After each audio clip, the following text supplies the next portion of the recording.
Okay, thank you. Welcome back. So, Kate, honestly, so impressed with your acting skills. No, that's just me. And as much as I know, did we find that enjoyable? Yes. But there is a pathos behind that, isn't there? Yes. Yeah, and I know that you know that we understand that, and we know that it's part of getting the message across. Yeah. So let's wind right back. Why did you start Daughterly Care in what year? 1998. Nurse Verley, who's famous, was working in a nursing home. Oh. And it was soul destroying, what she saw. She saw abuse, physical abuse. It was awful. And so we decided that older people are happier in their own home, where they've got more control, and that we would start our own business. And in fact, we said that success was if Verley earned $1 extra, but she got to look after people the way she thought that they should be looked after, and the way they wanted to be looked after, and in their own home. So it was always an in-home care business. Mm. And for you, what was it? I mean, yes, because of Verley working in a nursing home, but what was it for you that was like, yes, absolutely? Like what was the driving force apart from Verley's passion? Well, I do know what that is, actually. When I worked in financial services, it wasn't about money. It was about giving people advice so that they could live the life that they wanted to live. Uh-huh. And aged care, for me, is about older people living the life that they want to live. Listening to them, what they want to do, how they want something done. There's too much not listening to them, telling them. And I mean, you've seen the videos of on the news, of, even here at Seaforth. The nursing home, that system is not funded well enough by the government. At the moment, over 60% of nursing homes are losing money. They are not funded properly. They're not funded to have a registered nurse there 24/7, and yet it's ridiculous because they're in the business of looking after older people who are in the last months and years of their life, and to not have a registered nurse on, who is the only person that can legally give pain relief, mm-hmm. serious pain relief, is just, it's insane. And they're just not staffed. They're not government funded well enough to be staffed properly. Let me ask you a hypothetical question, because I know that you and I discussed this when we caught up a couple of weeks ago. And I wrote it down, because I thought I just want to be a little bit more eloquent in how I read this one out. So we've all been, watching the ads on TV that the government needs to fix nursing homes. But for me, and having known you and Verley for 10 plus years now probably? Yeah. So I've heard a lot of the stories. And part of the question that I find asking myself, what if the adult children of these elders stop putting their parents in a nursing home? And look, I don't know how delicate to put this because it's going to sound pretty crap, but I do know, and I have heard the stories, where adult children put their parents into a nursing home to get the inheritance. Okay, let's be really honest here. And it does happen, doesn't it? Occasionally, yes. Yeah? Yeah. What percentage do you think there would be of the elders that are quite capable of staying in their own home because they are financially independent, if they were able to tell their adult children, this is what I want to do? Please honour that. How much would it take the pressure off nursing homes? It would take a lot of pressure off. I don't know why, but for some reason we don't like to talk about our care in advance. Also, part of the problem that we have in Australia is that we have an obsession with wanting to leave the whole house, the money of the house, to the children. And so we have a lot of people who are pensioners, who are income poor, but whose house, say for example in Sydney and Melbourne, even in other cities, is worth millions of dollars now. And they don't even know that the government, for example, provides a very low interest rate where you can borrow money against your own home to pay for care.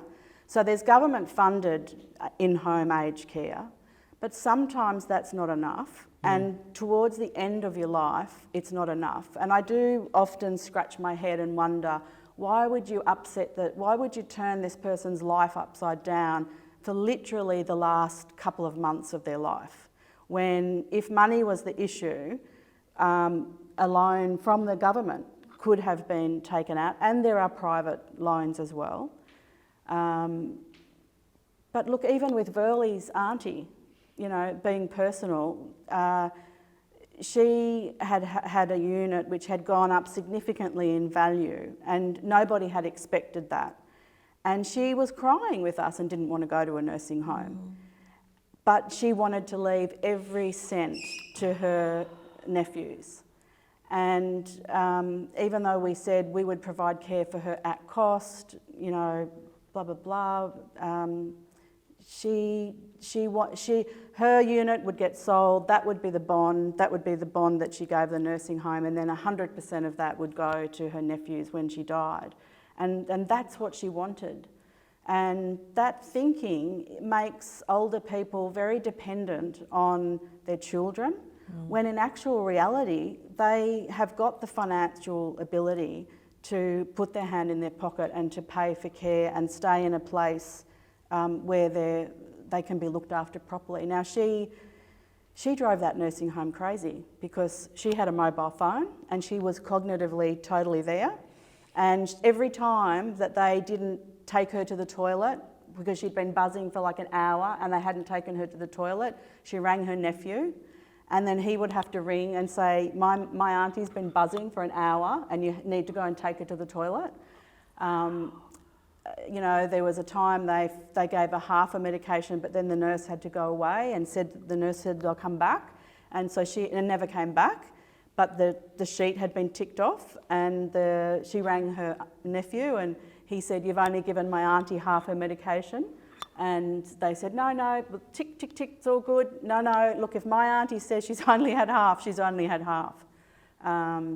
You know, he had to take lots of food in for her because she didn't like the food there.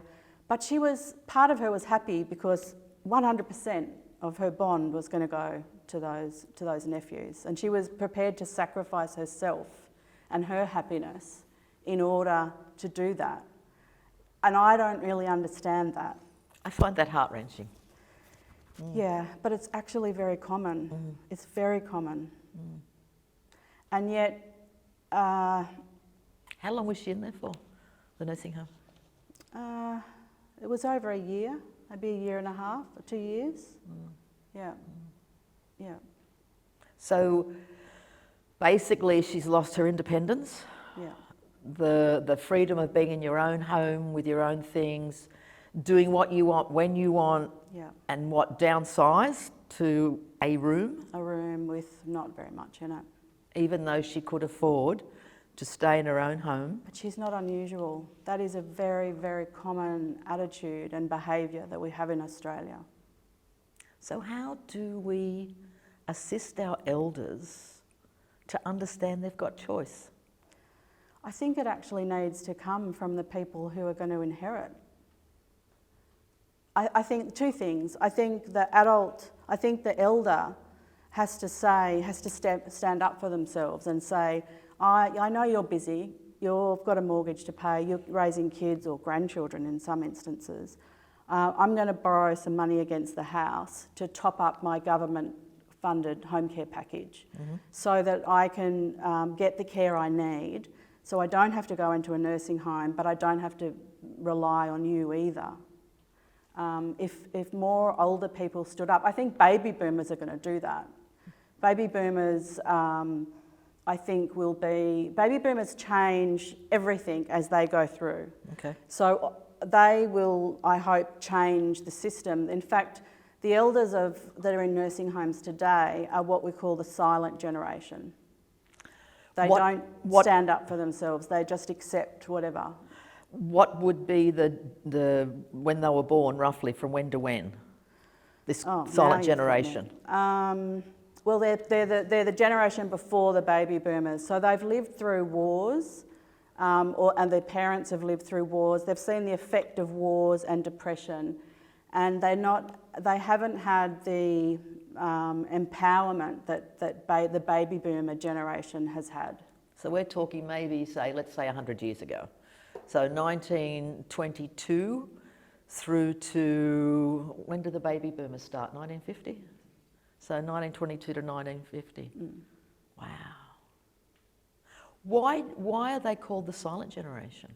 Because they don't stand up for themselves. But I mean, what was it back then that they don't? What was? They weren't as a group, as a collective. They're not as educated as the baby boomers have been. Okay. And the baby boomers, you know, they were more liberal and more, you know, stood up for themselves. I think because they were more educated. And it was the 60s, and there was Vietnam, and freedom of the pill, and all that started happening. Yeah. And would it be fair to say then that women also started to become more empowered then? Yeah.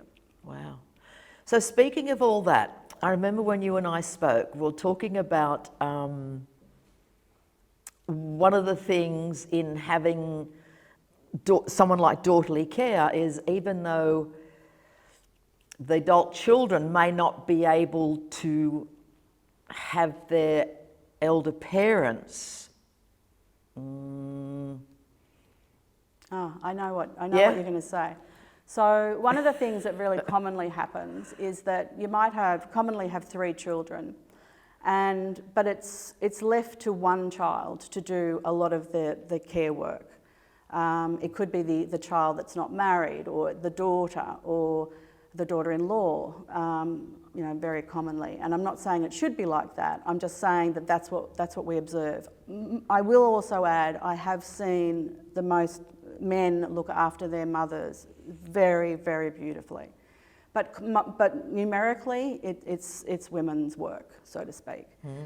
And that causes frictions in families. So aged care can cause, it magnifies frictions that are already there in the family if things aren't dealt with properly.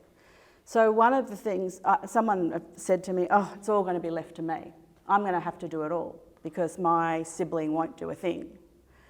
And I just said, well, hang on a sec. Don't accept that it's going to be like that. How about you organise to go to a cafe with your siblings and you explain to them that, you know, your mother's been diagnosed with dementia, and we are the team, the 3 of us, and we all have a role to play. And, you know, Jeffrey, I know you're really busy, but, you know, if I personally put in 5 hours of care for Mum, maybe you could buy 5 hours of care from daughterly care every week so that it's equal. Yeah. And, you know, the other person maybe can do 3 hours of personal care but buy 2 hours or something like that. It shouldn't be left to one adult child. And another issue that happens is, you know, one adult child listens to the mother who wants to stay in her home. And so she wants to make that happen, but the other 2 want Mum to be put into a nursing home. And so then they'll turn around and say, well, if you want her to stay at home, then you're going to provide all the care. I'm not going to help. Well, that's not, you'd call it, that's below the line. Yeah, below the line behaviour. Below the line behaviour. Yeah. It's really unfair, and it's not about your sibling, it's about your parent. And it's about being fair to your parent. And if the 3 children are assisting in some way, whether it be financially or personally, you know, I'm going to mow the lawn and I'm going to do this and I'm going to cook meals and just drop them in, then the care of that person is a lot easier. But the other thing is really important is that mother will love to see different people from her family popping in, because what she loves more than anything else is her family. Yeah.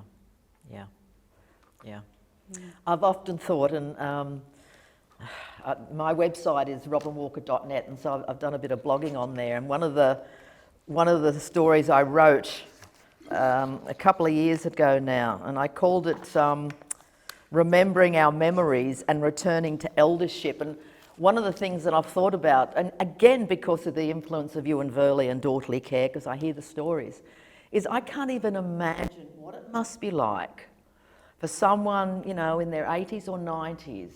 They've given birth to this helpless, vulnerable, gorgeous little human. You know, the woman has carried it in her womb for 9 months and given birth and gone through the toddler stage and the growing up and school and all the rest of it. And then you fast forward and it's like, you're nothing.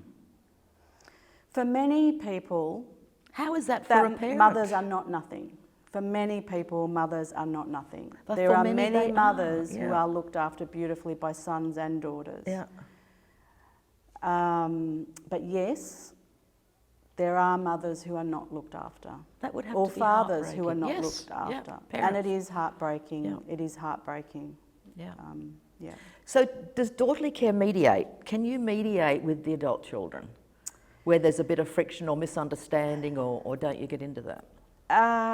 We definitely try never to inflame anything, and we try to make things easier and as easy as possible. So just to give you an example, say a busy adult son is going to, we might say to him, if we're providing live-in care for his mum, is there a night that it's easy for you to pop in? We'll have a roast meal done for you. So you can have dinner here with your mum.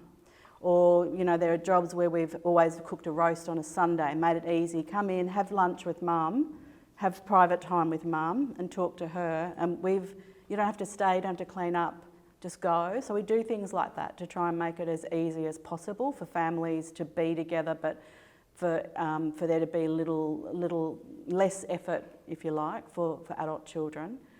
No, we've never been mediated because we often feel that we have a conflict of interest. Because you could say, well, you just want to get the care work.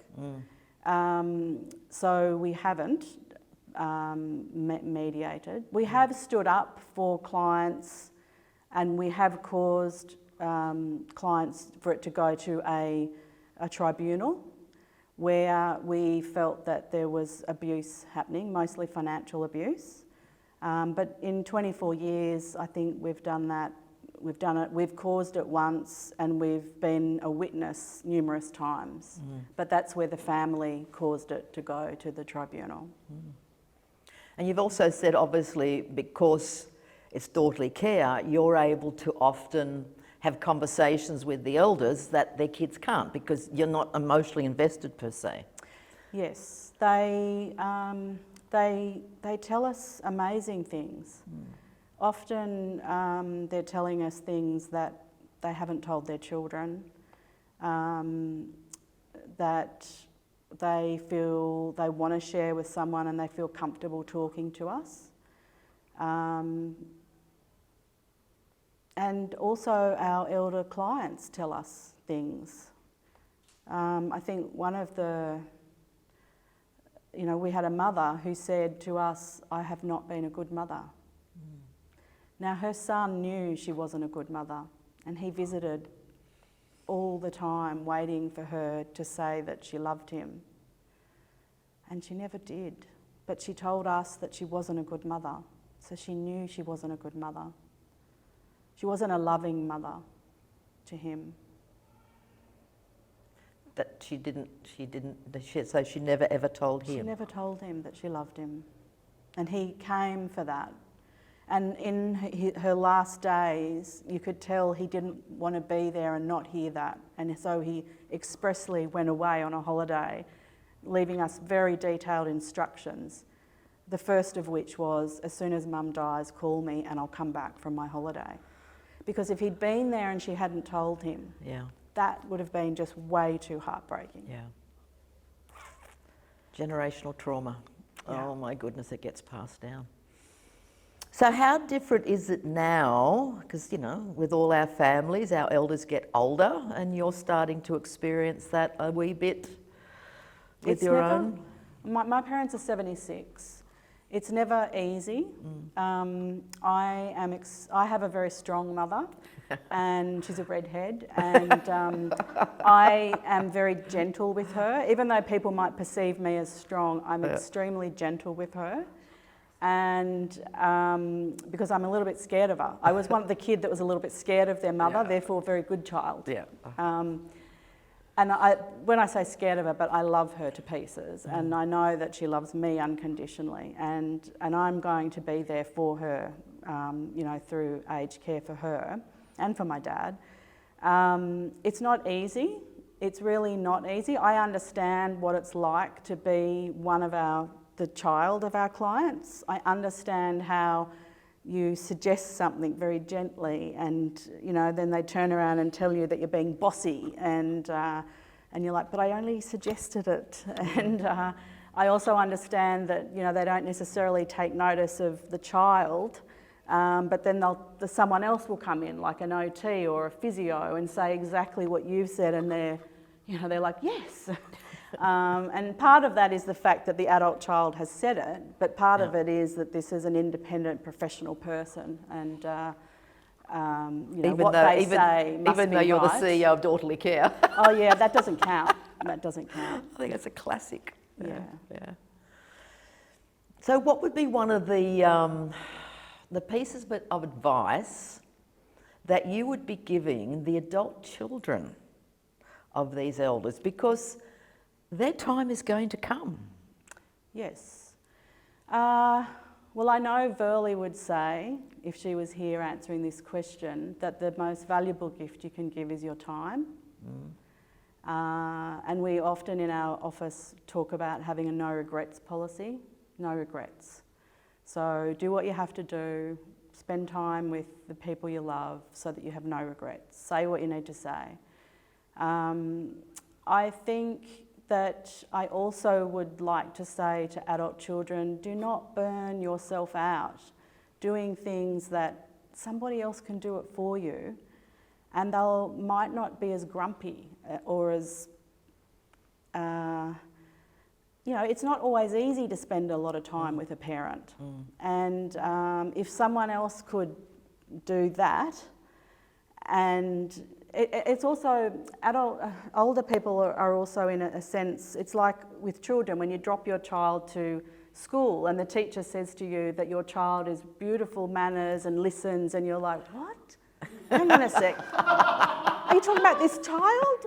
Well, it's also a little bit similar with older people, in the sense that they'll say to you, no, you know, because you're family, and they can say that. They know that you love them unconditionally. But when someone else says it, they'll do it. But also partly they might do it because of their training. Like I remember a fellow that we went into, and he loved his wife, and he would talk to her about, she had dementia, and he would say, you've got to get out of bed and have a shower, Betty. And he was getting really frustrated. And we sent in a really good carer, and she went into the bathroom and she got the heater on, and she got everything organised. And she got the toothbrush, and she went into the bedroom and she opened up the curtains and she said, oh, Betty, it's a beautiful day today. And she showed Betty the toothbrush and said, come on, we're going to have a shower now, and then we're going to have a cup of tea. And she just went. Betty just went. And the husband's just looking, going, what the hell? But it was a lot of things. It was the signal of the toothbrush, which happened, you brush your teeth in the bathroom. Got it. It was, I've opened up the windows, it's time to get up. Yeah. And it wasn't asking or telling, it was asking but leading. Yeah. We call it guiding care, taking a hand and going, come on, we're going to go and then we're going to have a cup of tea. Yeah. So there's reward at the end. A reward at the end. Because she'd love a cup of tea. Yeah. Yeah. So it's quite simple. But not simple. And yet complex. Caring has a lot of emotional intelligence in it. And caring for people who have dementia has a lot of emotional intelligence in it. It's invisible, you can't see it, and so as a society we don't value it. But if you can't do it, you know how hard it is. Well, also one of the things that you had been talking about, that quite often when elders go into a nursing home, really against their will, because they're still, quite compos members, that's when depression can set in? Well, over 85% of people who are in nursing homes are depressed. And a lot of older people do have depression. And so, because they're suffering a lot of losses, they're suffering loss of physical ability to do things themselves. They might have suffered the loss of a spouse. They might have suffered the loss of a child that they've outlived. They're suffering the losses of friends. Yeah. And you've really got to work against those losses. You've got to get up every day and look for the good in life and look for what makes you happy and appreciate what it is that you feel fortunate about, so that the losses are not too heavy on you.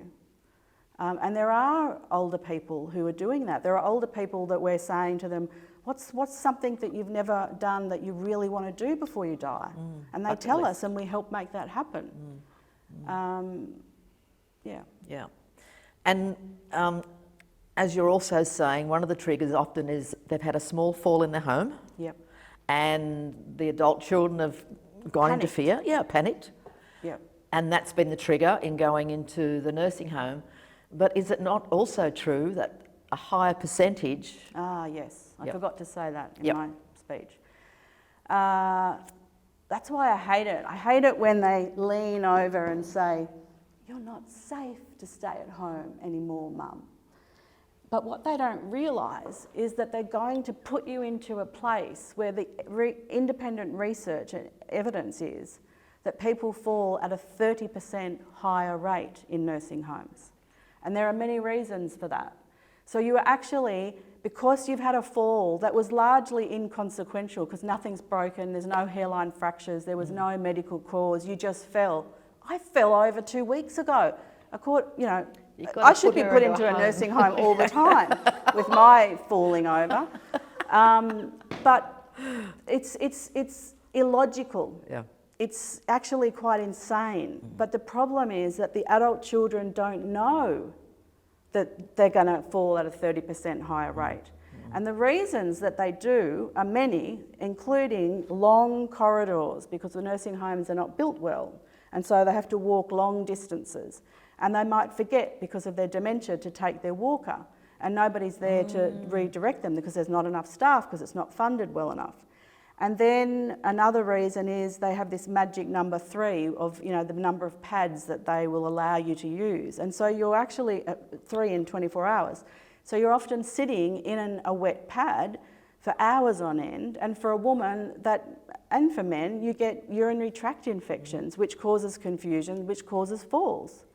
And then if you have got any insight into the fact that you don't want to be there, and so you start acting out, and even with dementia, people will tell you very, very, very clearly that they don't want to be there, right? We had a lady who we were asked to go in because we are specialists with dementia, and she was smearing her faeces on the wall. And the social worker, they asked us to go in. And you know what we did with her? All we did was sit down and talk to her. And you know what she said to him? "I was having a happy life at home, and then I had a fall and a mini stroke. But I can go home, but my power of attorney friend, who's no friend at all, has put me in here." She'd already got out. She'd already escaped, because you had a combination code. And she was smart enough, despite having this stroke and a bit of dementia, to remember the code, and she got out of there a couple of times, and she took people with her, right? Love it. And then that was all stopped. And then the only way, like the lady who stopped eating, the only thing that she could think of to do to communicate how angry she was about being put in there was to smear faeces over the wall. Well, that made a lot of work for the nursing home, so it's a very good strategy, so remember it, okay? So you literally got the shits, all Got right? the shits. But she was creating a lot of work that they did not like. So now they got proactive and got us to come in, and the lady just told us, pure and simple, I just don't want to be here, I want to go home. And we talked to her and we went back to them and said, she just wants to go home, and she can go home. She shouldn't even be here. And you know, who's to say that all of us here would not do something similar if we were treated like that? Most of us wouldn't, because of there, our social yeah. conventions, Yeah. because we're not smart enough, because Okay. we're not, because we wouldn't be prepared to break the rules enough. She was prepared to break the rules. Now, she was a writer, and her book was on the New South Wales curriculum. And we took her on a tour around New South Wales to regional schools, and she read her book to the students. What was the name of the book, do you remember? Oh, I should have looked that Nurse up. Early? I remember her name. I can't remember the name of the book. I can see the book, but I can't remember the name. Yeah. But the point was, We'll find it and this- we'll put it underneath. this was a woman Yeah. who we did that with after she'd been in the nursing home. We got her out of the nursing. We got her out of the nursing home. We took her on that tour. We took her to New Zealand to find her biological mother.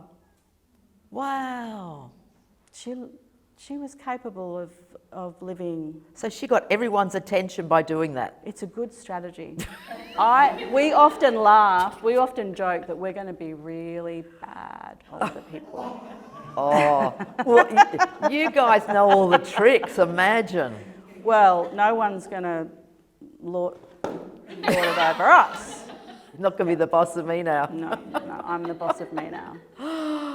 Kate, thank you so much, honestly. I mean, there Thanks, are Robyn. obviously a lot of questions, but we'll take a quick break and then open up to the audience.